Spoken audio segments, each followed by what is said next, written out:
Hello everyone and welcome to Rebelway. My name is Andrew Sutherland and today we're going to be looking at this recreation of a scene from Justice League. This project was set up by Kevin Anthony, so thank you Kevin for providing this project. And if you take a look at this scene here, we can see we have got a few concepts going on. We've got some RBD destruction type work, we've got some particles. Well, when I say particles, I mean lightning effect. We've got lightning that is moving with our character. We've got some procedural smoke here, so smoke done without simulation just to create a bit of an atmosphere here. And of course we have some smoke coming from our destruction. So let's jump into Houdini and see how it's done.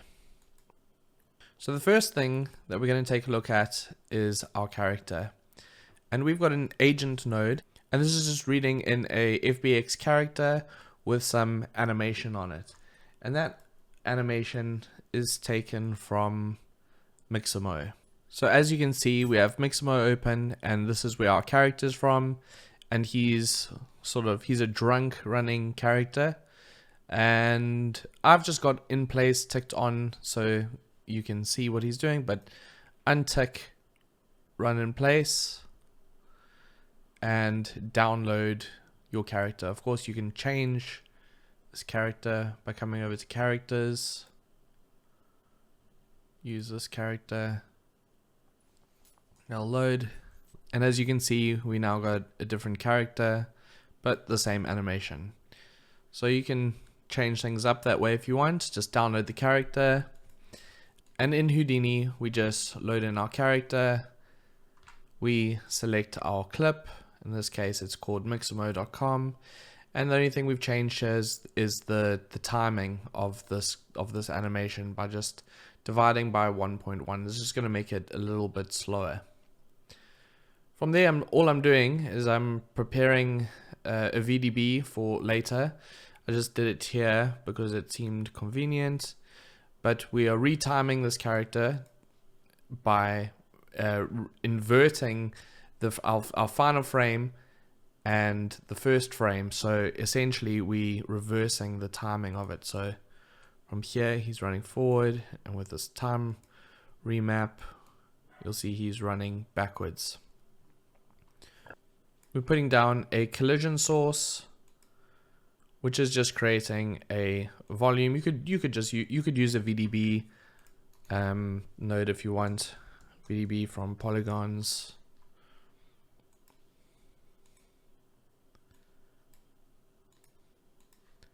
And create a surface field. Find a resolution that works. And essentially this is the exact same thing. That's the thing with Houdini, is there's obviously many ways to do the same thing. The idea here is to share some project files created by professional visual effects artists so you can see how they're doing things. But of course, if you want to use workflows you're already used to or more comfortable with, you can do it anywhere you like. So if we jump back out and into effects body electricity, we can see we're reading in that agent node again. I suppose we could object merge if you wanted, and we could get the character from here just to be sure we're not changing anything, but it's the same thing.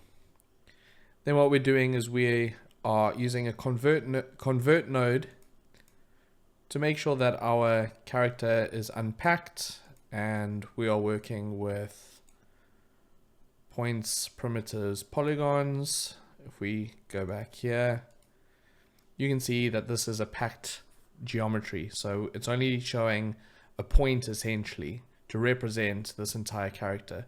But we actually want to work with the polygons, so we can use a convert node to do that.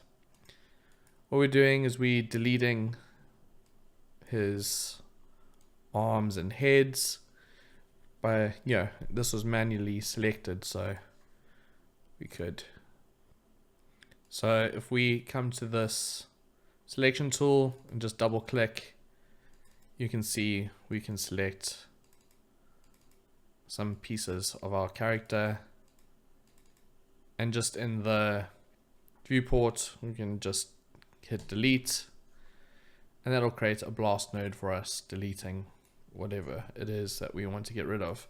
In this case, we're deleting the hands, head, cap, etc. From there, we're going to create a color, and we're just going to color him black. From there, I'm just going to make sure that we've got some normals, and we're going to put down a sort node just to randomize the points, the point numbers on our character. That way, we're going to delete when we put down a blast node, and we select 0 to 3. They're just going to be randomly distributed. If I undo this, you can see they're a bit too close together in this case. So I'm using this just to randomly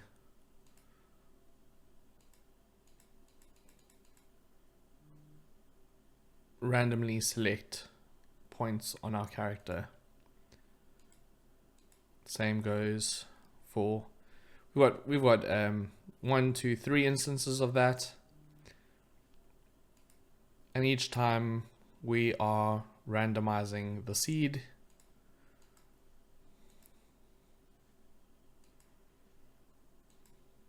and set to random. We're just going to merge all of those. We're going to give that a white color this time.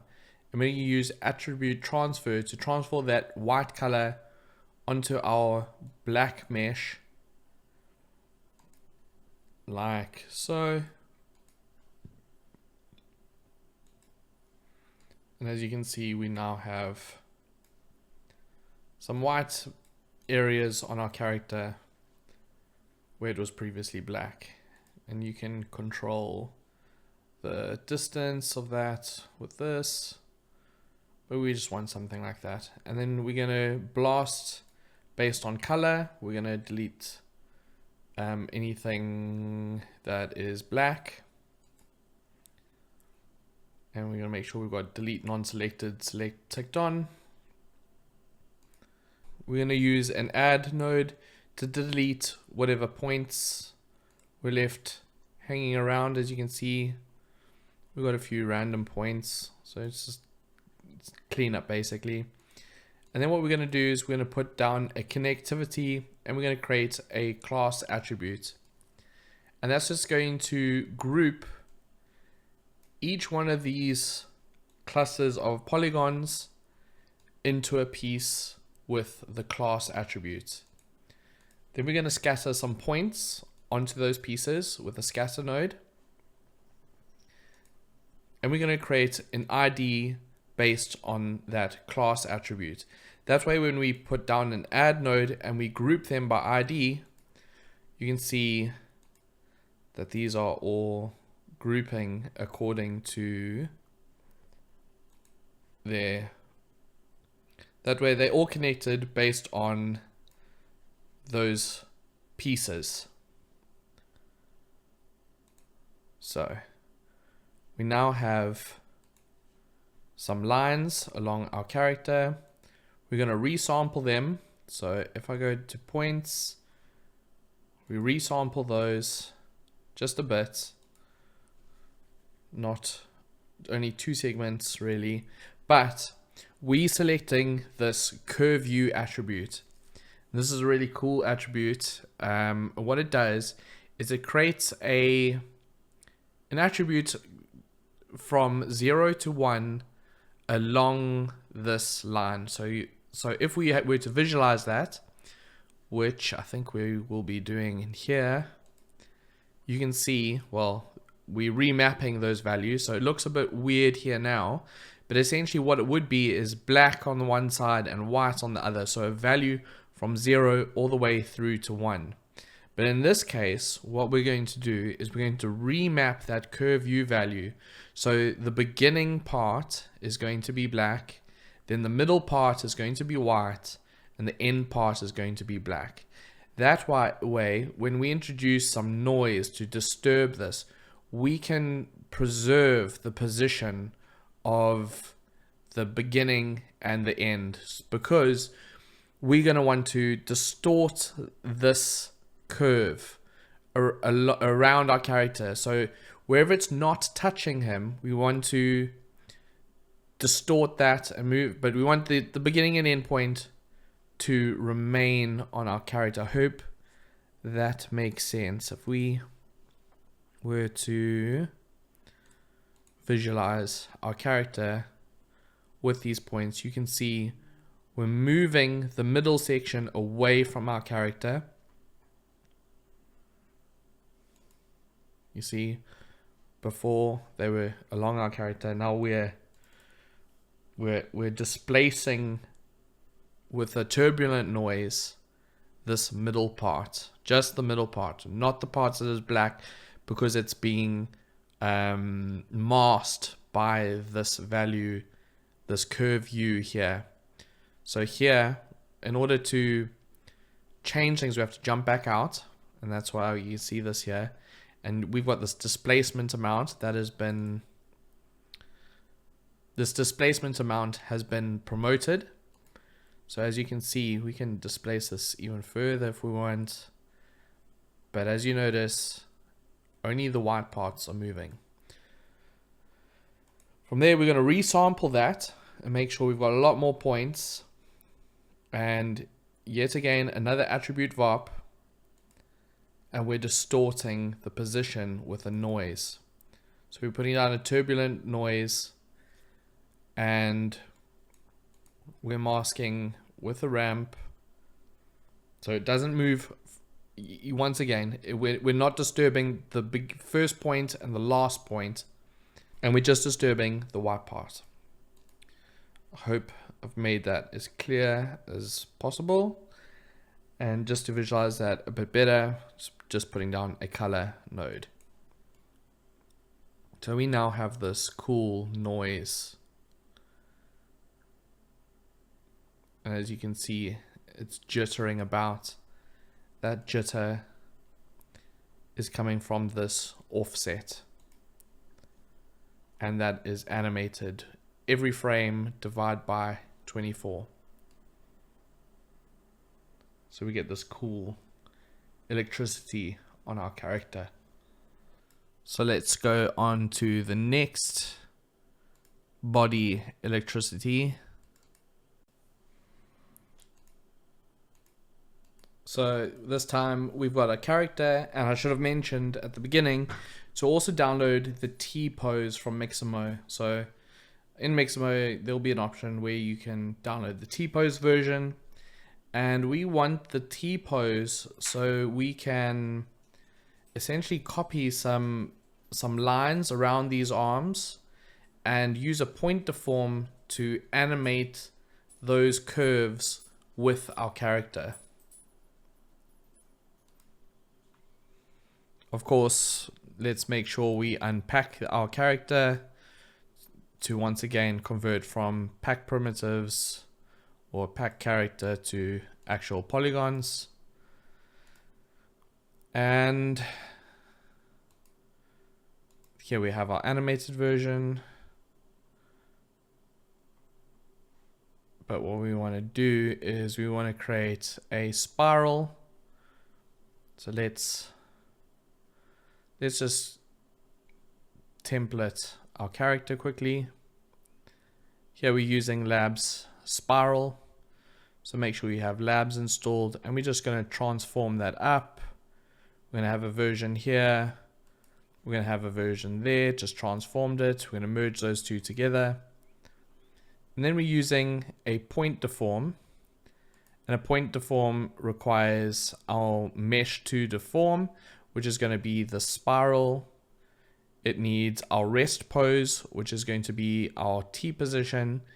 And then we're going to need our animated character. So we're going to take in our character here, unpack him. So that's our deformed version. And with that, I'm going to now template our animated version. you should see those lines animating with our character.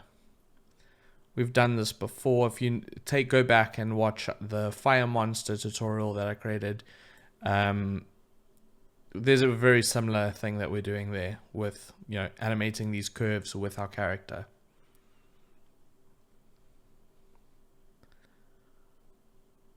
So it looks like we're doing that, creating a collision VDB once again.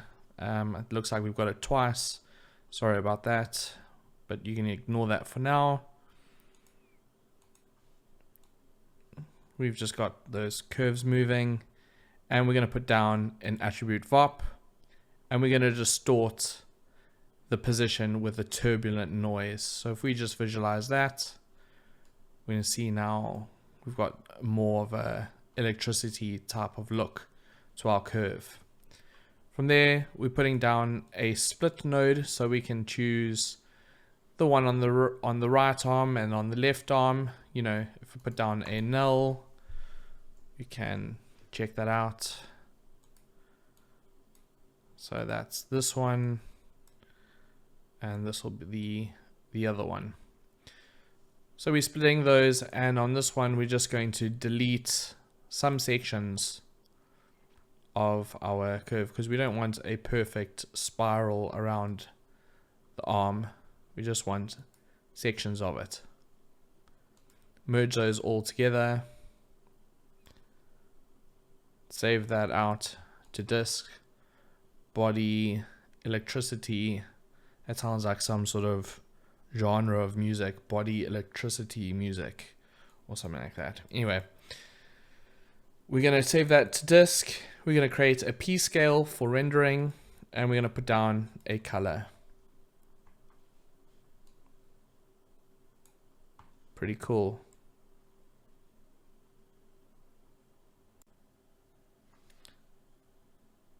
So now we're going to create this lightning that sort of trails him that you see here. So as he runs, he leaves like a trail of electricity. So let's jump inside. Once again, agent in the T-pose. We're unpacking him. We're scattering some points, 2 points actually. And so let's just take a look. Yeah, 2 points on our character, merging those. And once again, we're deforming that. So we're deforming those points. It's our mesh to deform, our rest position, and our animated geometry. And now, if I template this and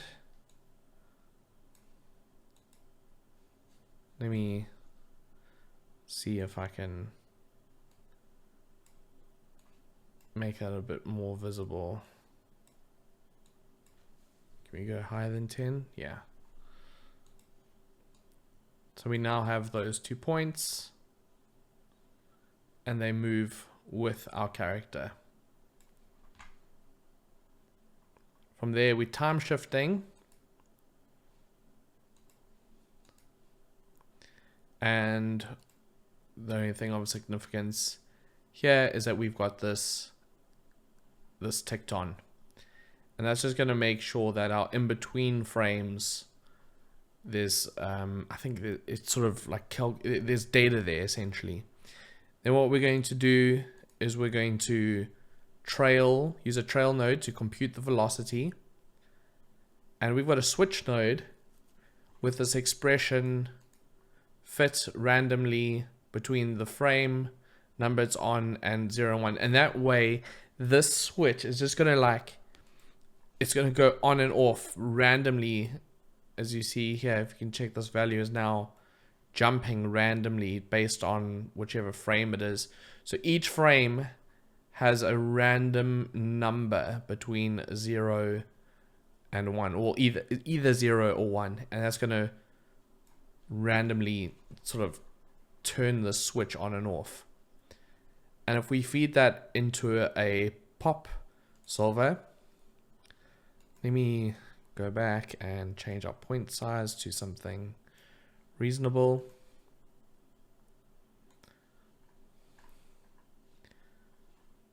And we now have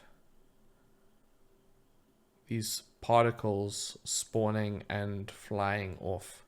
So we obviously have a pop source using our first context geometry. Under birth, we have impulse activation of 1, and we just have a life expectancy of 5. Not much going on there. We have a pop force with a noise, amplitude, and swirl size, and that's going to just make our particles move around nicely. So that pop force is giving this effect. So without it, we have this, you know, not as interesting. Well, it's quite interesting, but it's not what we want. We want these to sort of, come on.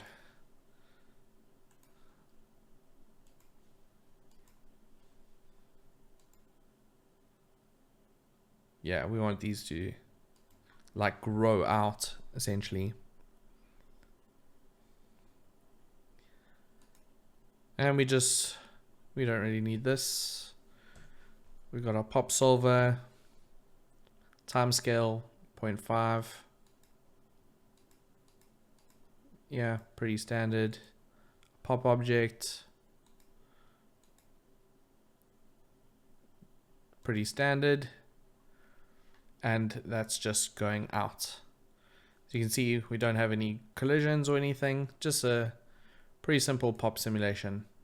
From there, we're going to put down a trail node, this time to set to preserve original and a trail length of 30. So we're going to get these lines that sort of grow out along with our particle.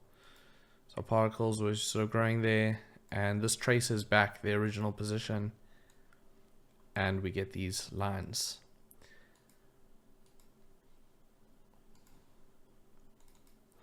From here, we're just going to create a noise on our particles, and we're dividing the age by the life, and this just normalizes our age, the age attribute, and we add that in for. So if we add that with our turbulent noise, and we just making this a bit more contrasty, and we export that as color. Bit difficult to see here, to be honest, but let me first, let's increase the point scale again, and let's change our background color to light maybe. As you can see now,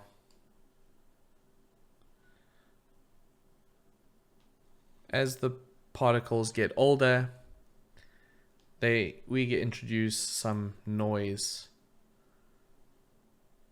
to the color, and we're just going to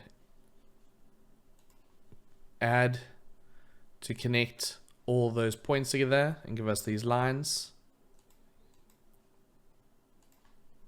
And if we resample those, so before the resample, we now have a lot more points to work with, and we're going to noise those up like we did before, just with the turbulent noise, and that just gives it more of that electricity look. And just another one for some variation. We're just going to clip this so they don't go below the floor. Save that out to disk. Set a P scale and a color. So before we had that black and white noise, we want to overwrite that with this blue color. And that's it for our electricity effect.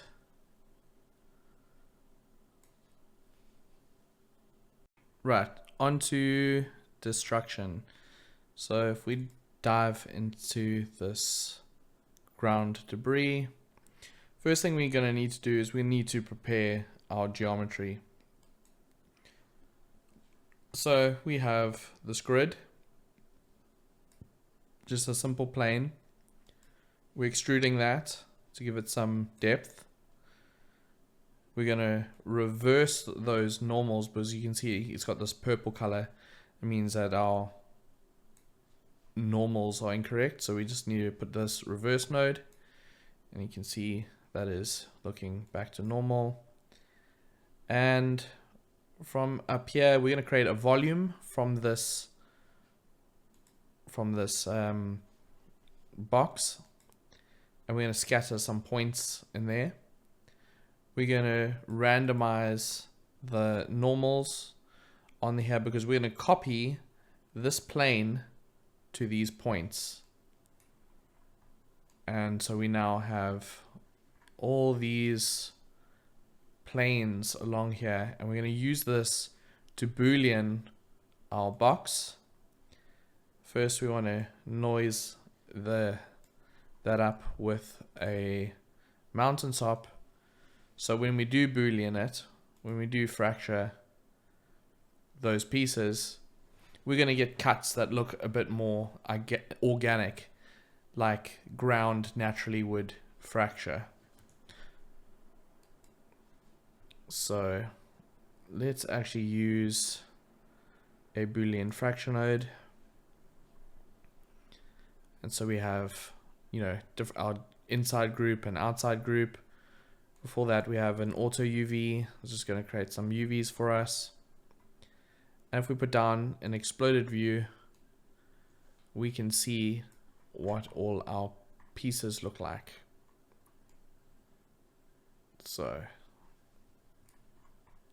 that's what we get. If we come up here, we're also going to create a sphere. We're going to create a point with an add node. So just set to point, 1 point. We're going to copy that 5 times. And we're going to offset set that.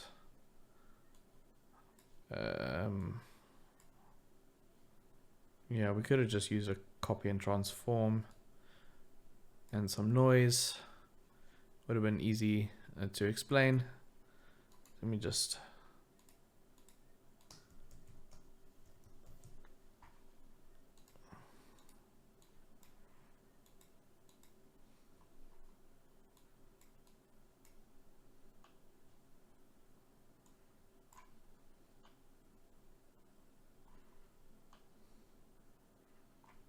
so we could have done something like that, but I don't want to mess with the original project too much. So instead, we're going to have something like that. And we're going to put down a mountain node to create some more organic looking rocks. And of course, we just want to boolean this with that grid that we had. And this way, we're gonna, let's delete, as you can see, we've got these options ticked on. And that way we can just delete anything outside of these booleaned pieces.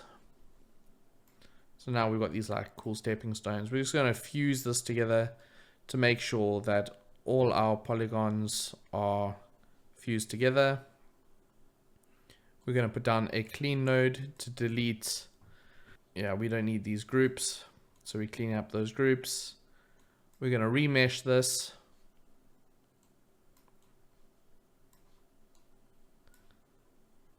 So before and after, we've now got some triangles to work with. We're putting down a connectivity, creating a class attribute for each one of these stepping stones. and we're going to dive inside a for each loop. So the for each loop is just going to run over each one of these pieces individually, and we're shrink wrapping this, and that's going to optimize our polygons a bit more. We're grouping the top, we're grouping the bottom, we're creating an auto UV, and we're going to make use an ISO offset to create a VDB, scatter some points inside, randomize the normals once again, because we're going to copy a grid like we did before, and we're going to shatter this, create a mountain. Obviously not totally sure why there's a reverse normal here. It shouldn't make it too much of a difference, but we now have that shattered. If we check the exploded view, we can see how this is now fractured. And of course, we're going to run over each one of these pieces, and we want to transfer that class attribute back onto each piece. Cool. Next, we're going to want to assemble these pieces and make sure we have this create packed primitive ticked on, and we're just going to save this to disk. So we have our geometry saved on disk. We're going to give a value of 0 to our active attribute. We're going to give some direction and spread onto the velocity, and we're going to create some sliders for these things. This CF V scale is going to create a slider for us. So we've got a little tool that we can use to change essentially the rotation of our pieces. This W attribute is for our rotation, and the V is for our velocity. So we're just going to, when we introduce a force, these are going to push out and away, and that spread and the rotation of our pieces is all controlled with this wrangle.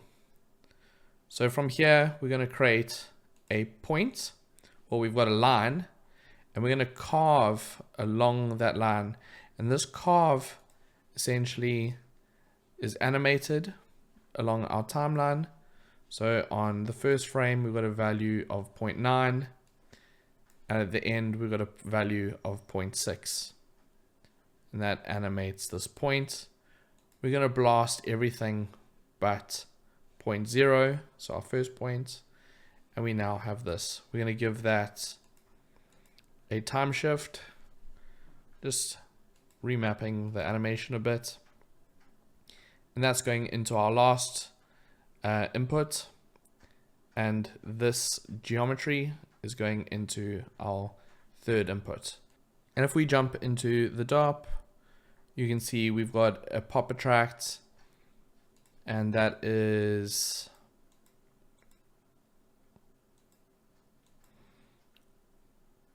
as you can see, we've got a pop attract with these values here. We have a pop force, introducing some noise, force of -200, and these are those attributes that we prepared earlier. And what it's saying is, with this point coming in, that point that we animated along, if that point is within a certain distance from our geometry, then we start introducing those forces. So if we run this, let me activate our simulation. You can see as that point comes in,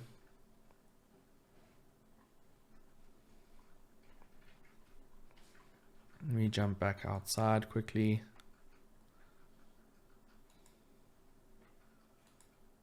Let's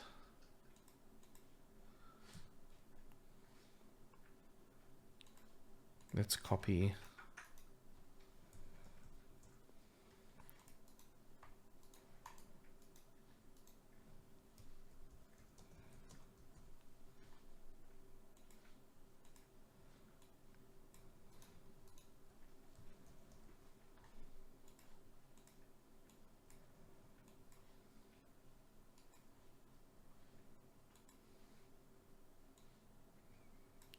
just so we can visualize this a bit better. You can see that's this point, and as this point moves along,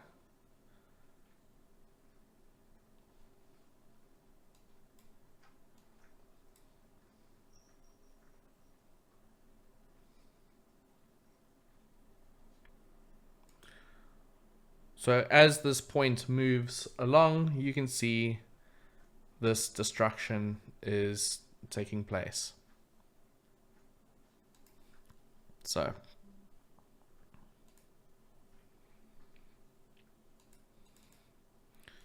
diving back in, RBD object, that's here, out front RBD. We're using the bullet solver, timescale of 0.1. These are our settings. We have a static object, and that is colliding with that that VDB of our character. So I think in the very beginning of this tutorial, I mentioned we created a surface field. So if I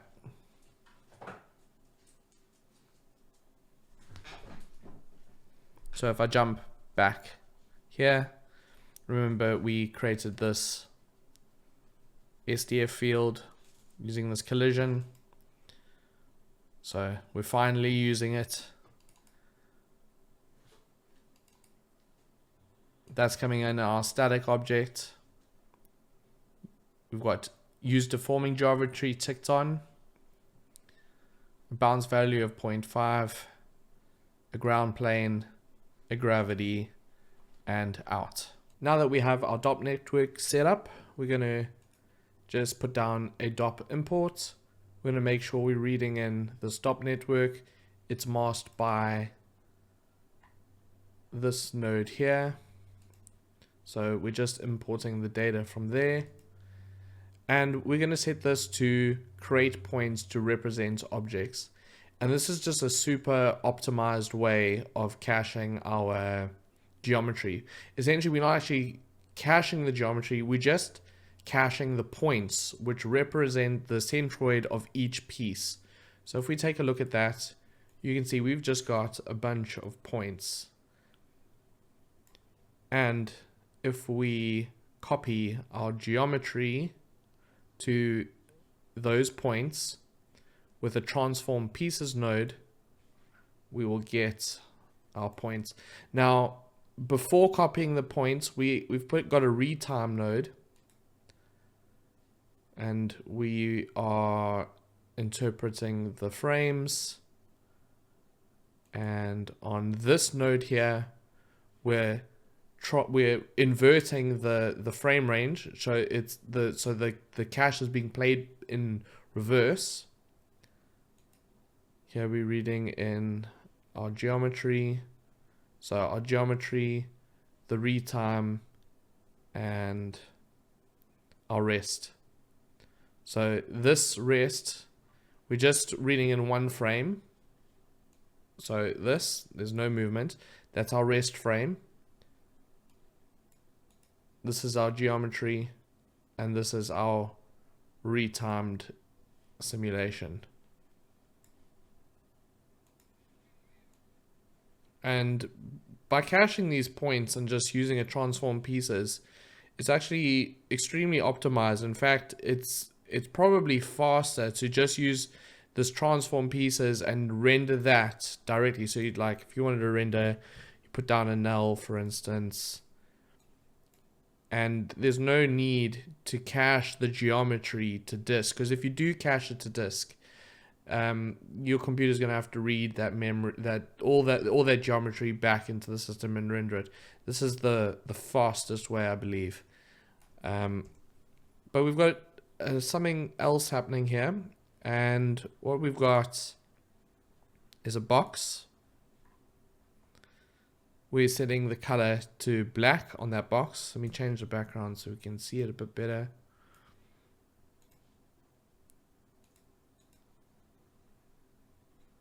We're time freezing it just to the first frame, so it's not moving once again. We're setting the color to white, and we're transferring that black color onto these points. And as this box animates across, you can see we're changing the color. Then once again, we're using an attribute copy, and we're copying the position of those points back onto these points. So we have our animation back, and we're creating a P scale, and we're changing the P scale based on the color.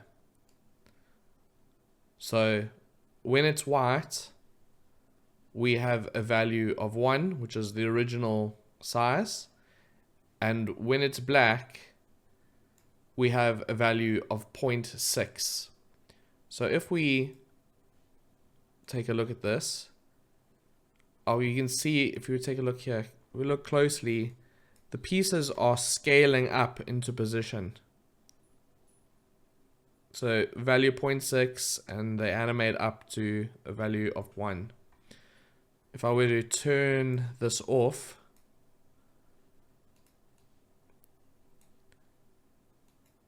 you can see we no longer have that scaling. Turn this on, and you can see pretty cool way to animate the P scale. Set our background back to black, and here we're just isolating each stepping stone. So this one, this one, this one, this one, this one. And we're just animating this a little bit to give it a little bit more movement when our character steps on it. So let's take a look at that. You can see there's just some hand animation. Just a little bit extra detail, and we're doing that for each piece. And it's as simple as that. We're also, of course, doing the same thing for the rest of our geometry. So, like we did before, going into a dot network, we've got some pop force. We're disturbing those points with that animated point that moves across, going into a bullet solver. This time, no gravity and an output. Yet again, we're caching it to disk, we're caching points, we're retiming those points, we're transferring a box, the color, to animate that P scale. We're changing the P scale. We're transforming those pieces exactly like we've just done. In this case, I think that you know, there's a few, if we don't like this piece, for instance, you can just select it and blast. So if there's any pieces you don't like, or you feel like this is too big, maybe you can select these, just double click and hit delete if you feel that's needed. Then of course, all we're doing is we're merging this geometry with our stepping stones and putting in out a null for rendering. So let's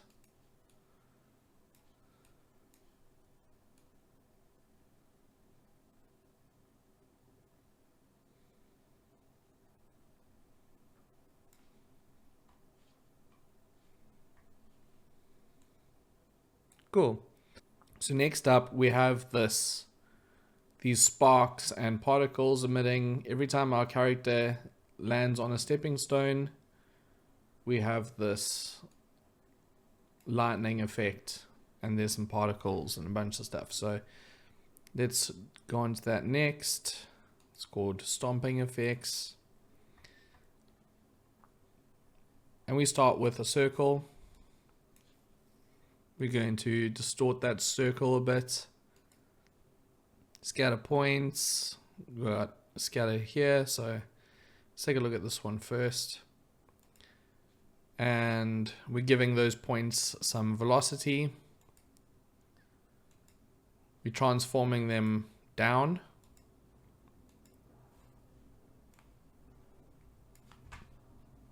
And we're then feeding that into a pop simulation. Just reading in our first index geometry. And we're just emitting particles for the first 3 frames. So if you see here, just 3 frames, we've got some emission happening. We're inheriting the velocity, some variance. We then have a pop force, which is going to introduce some noise. So our particles don't just, you can see they're affected by that noise, like we did with our lightning effect. A pop drag to make our particles move a bit more naturalistically. Is that a word? A bit more naturally. We've got some air resistance here that's going to slow down our particles a bit, like this, a bit more physically accurate looking. And that is going into our pop solver, of course. Pop object. And a gravity. So, just like we did with our lightning, we're now going to trail those points with preserve original. So we get some lines like this. I'm sure you guys are familiar now with what's happening. We add an add node to connect those points. We're going to resample them so we've got some more points to work with before we don't have much. And we're going to add some noise to give it that electricity effect. Just a turbulent noise being added to the original position and rewriting that out as position. Okay, we've got a group. We're just grouping everything, calling it electricity or electric.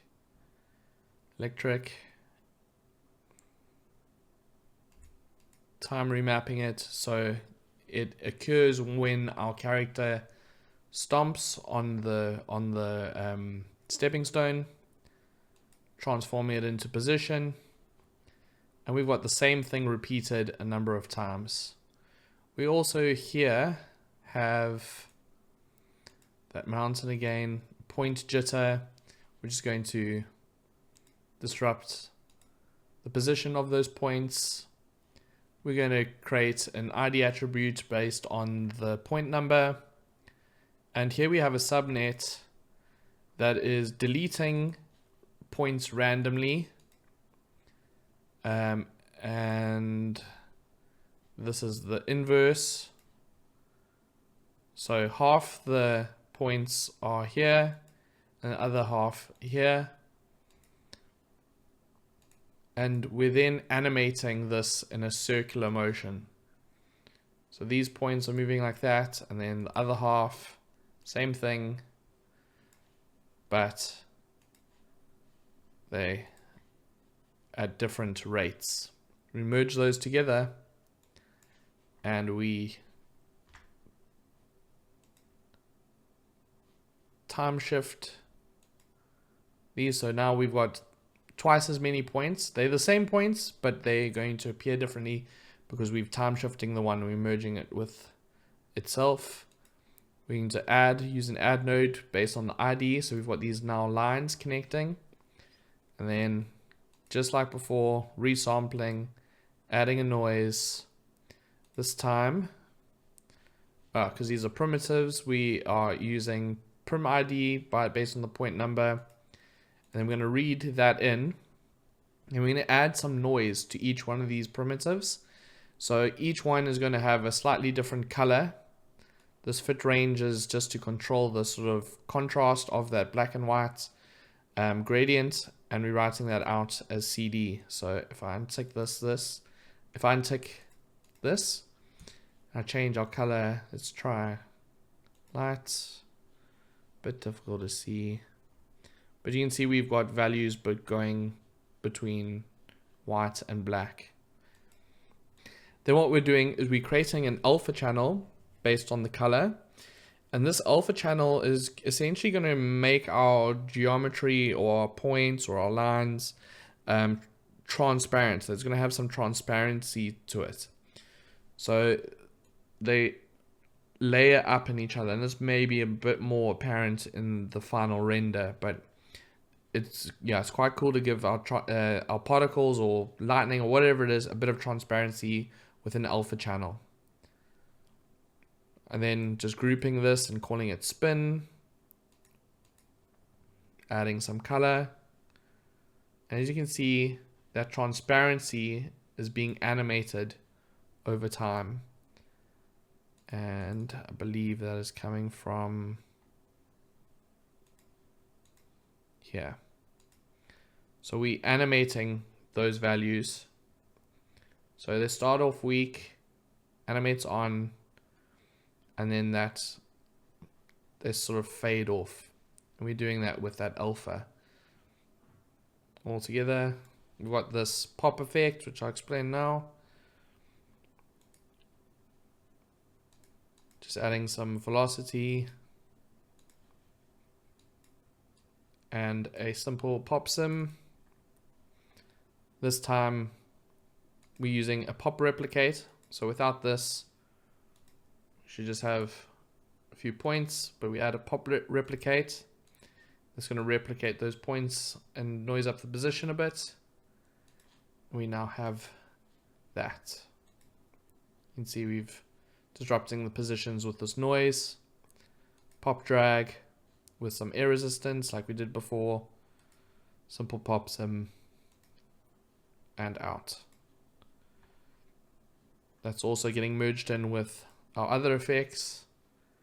We now have all of this coming together. Like I mentioned before, time remapping it and moving it into position. So we can template this with our character.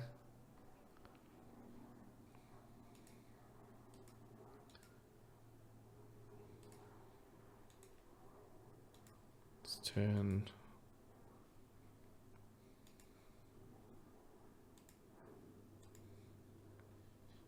We can pin our view here, jump back inside.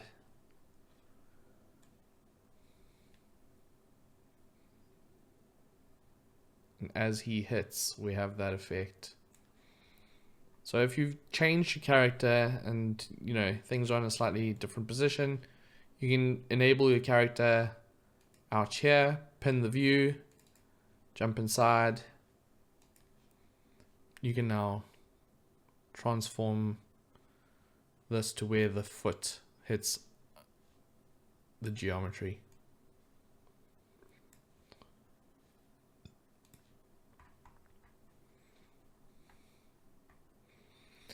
These are just duplicates of the same thing. The only thing that is different is obviously the position and the timing, and that's just, use a time shift node to make sure things are timed correctly, and the position.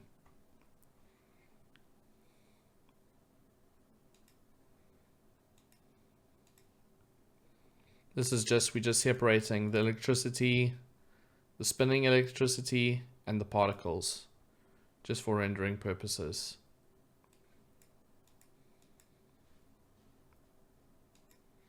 Cool. Next up, some dust. So we're going to object merge our stepping stones, object merge our ground. We're going to retime this so it happens in reverse.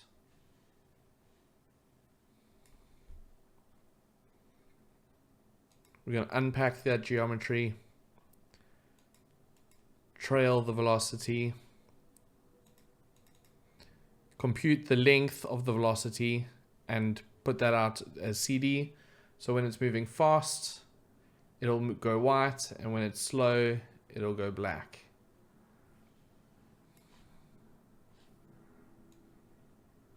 Cool. And that way, when we emit, we can emit from just the fast moving parts. So here we've got a debris source.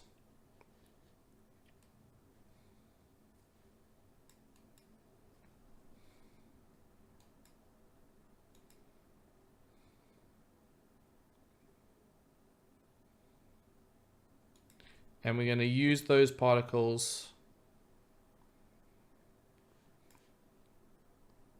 and pipe them into a pyro source.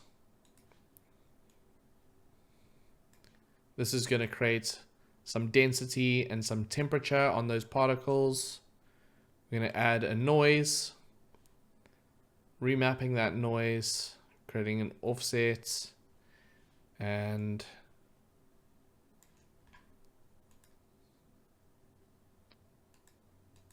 another noise just to give some more breakups. And then we're going to rasterize those attributes into a volume, as you can see there. So now that we've got that sourced for pyro, we're putting down a pyro solver, dive inside. We've just got a gas wind. We've just got a gas wind over here. This is a micro solver to introduce some wind and some turbulence to break up our smoke simulation. These are the settings. Not much else there, just this turbulence. And we're caching that to disk.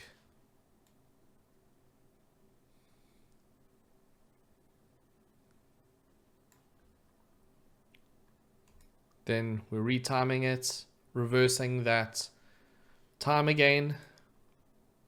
A volume visualization node, so we can see our smoke a bit better. We're lowering the density, in fact. So yeah, if you want to see it better, you can increase the density, but 0.5 looks correct. We're doing the exact same thing, but this time for our floor.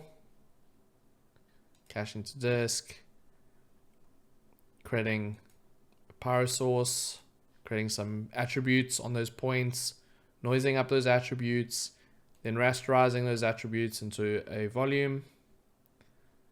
As you can see there, it's a bit difficult to see, but there we go.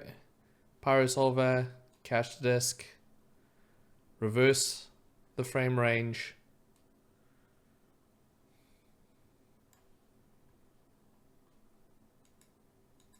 transforming it a bit, merging those two together, and that is our smoke simulation.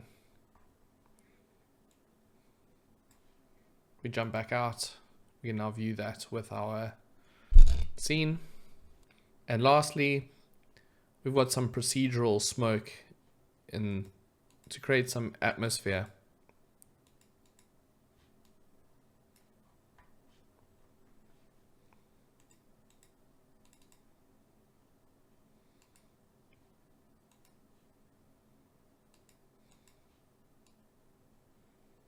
Pretty difficult to see here, so I'm just going to put down a volume visualization node.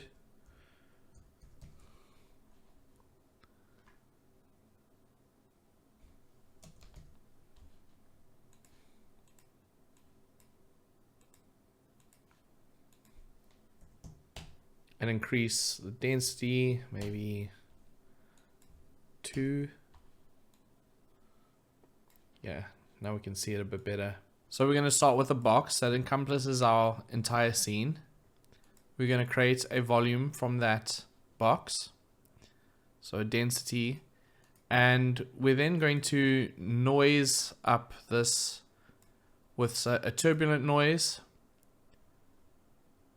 and We're going to negate those values and we're going to add this. So this is referencing in our box. You can see this is our input 1, which is coming in here.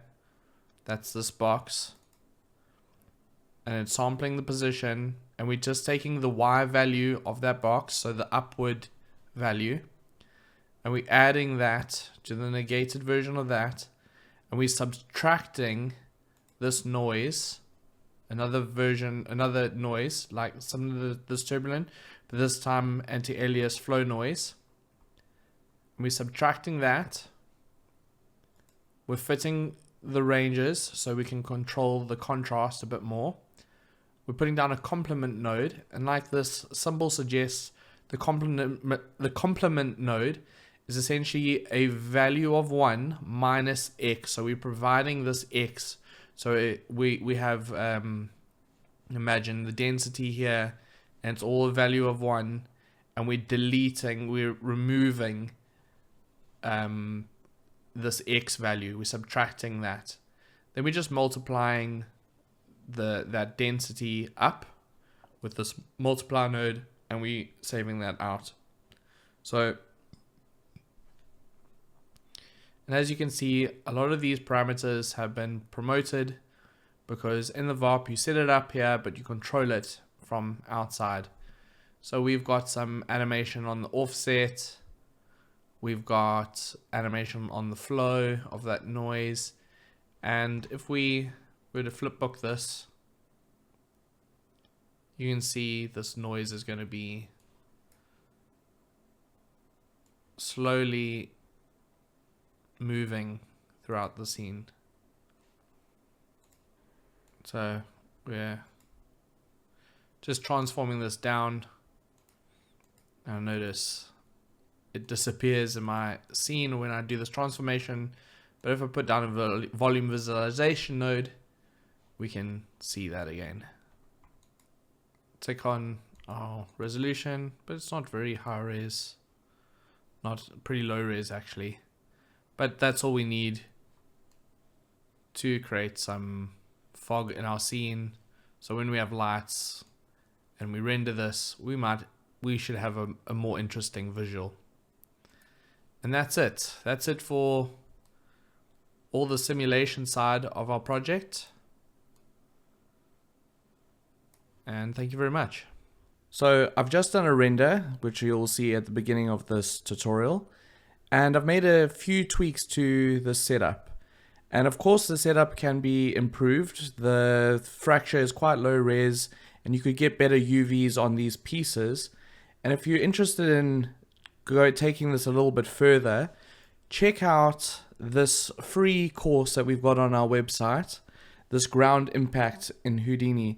And there's a lot of cool tips on here on how to get proper UVs onto your geometry after fracturing, how to fracture high res, and I'm sure you'll pick up a few tips and tricks in this course. So check that out. And as for changes, one thing I wanted to do was give some variation to this lightning, so it's not just a uniform tube that's copied onto these curves. So for that, I'm reading in the lightning from this geometry node here, from all of these. I'm reading them just in here so I can render them. And I have a material. I'm setting a color to this blue color, and this was rendered in Arnold. So if I go to this, it's just a constant light. The base is turned down, the specular is turned off, everything is pretty much turned off except for emission here. And I have an emission of 1 and a tint of this color. So pretty simple. And if we go over to the actual electricity, one thing I've added here is I'm resampling these points. I'm feeding that. And the reason I'm resampling is just so I can have this curve U attribute. And like I mentioned before, this is just a value that travels along the curve from a value of 1, from 0 to 1. And since I have that 0 to 1 value, I can do some interesting stuff in this VOP. So I'm reading in the curve U, I'm feeding that into a ramp. And on this ramp, I'm sort of just variation, giving some variation to the color. So black on the end, that's going to ensure that this starts off at 0 because black is a value of 0, and then it's going to gradually go up to white being a value of 1. And if we then feed that into the P scale, we're going to get some variation along these curves. So that becomes visible when I put down this poly wire.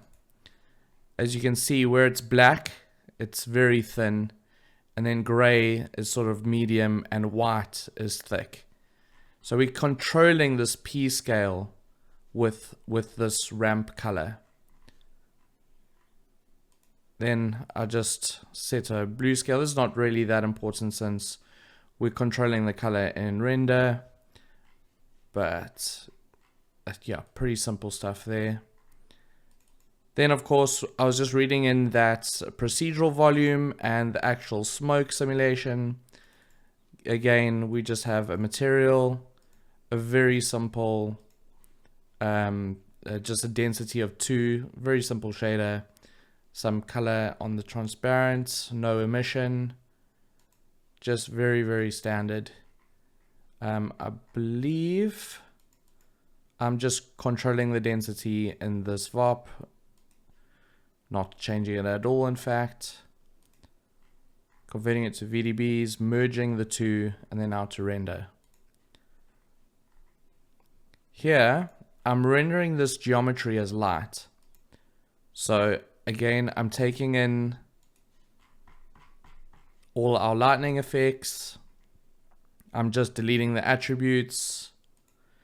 I'm applying that shader once again. This time it has an emission of 10. Everything else is turned off. And I'm putting down an Arnold light. I'm reading that in as mesh. So I'm reading the geometry lights in here, setting a color. It's a mesh light.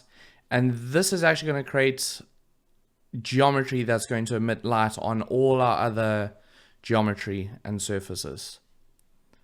That's pretty cool. Then I've just got an HDR light, and the HDR is from HDR Haven. So if you go over to that website, you can download some free HDRIs to use in your scene.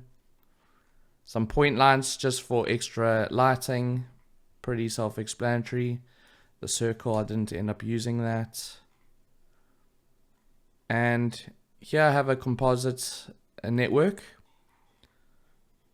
Very simple, just adding some glows. If I can get this to open. So jumping into the composite view, make sure you click on composite. And the way I grouped all the, and as you can see, I grouped all my geometry out here. So I'm rendering out just the volumes, the electricity, and then I grouped the character and the rigid body destruction in here. So this is rendering that out. We're force matting the electricity, the lights, and the volume. The geometry lights, I should say. On the electricity, we're force matting the volumes and the geo. All pretty self-explanatory. Writing that out to disk. And then we can jump into this COP network once you've done your renders. And do a very basic composite. Here we're just adding some blurs to create the glow effect on the lightning. And here we're converting from ACES to sRGB. So make sure you render this out using ACES. Install ACES, and this will just convert from red, green, and blue channel, transforming with the RCIO transform from ACES to sRGB, and that is a vector. So we then splitting that into the red, green, and blue, and writing that out to disk. I think the last thing I need to explain is just this character is from Mixamo, as I mentioned in the beginning of the tutorial. And character, the materials, Super simple shader. Just reading in the diffuse and the specular. Just playing with these ranges by eye to what looked somewhat decent. A standard surface and out. So if you open this file, I'm not sure that we're going to be able to share the shaders used that you see here, but you could very well just download this character from Mixamo, get the shaders and replace those in here. And the shader for the RBD, very simple. We're just reading in this Absol texture, and this is from textures.com. So if you head over textures.com, you could get the exact same setup. A roughness map and normal. Very, very simple. So I think that's everything. I hope you've learned something. Make sure you check out that that course that we have for free on Rebelway, and I'm sure you can pick up some more tips for an effect like this. Thank you very much for watching, and see you next time.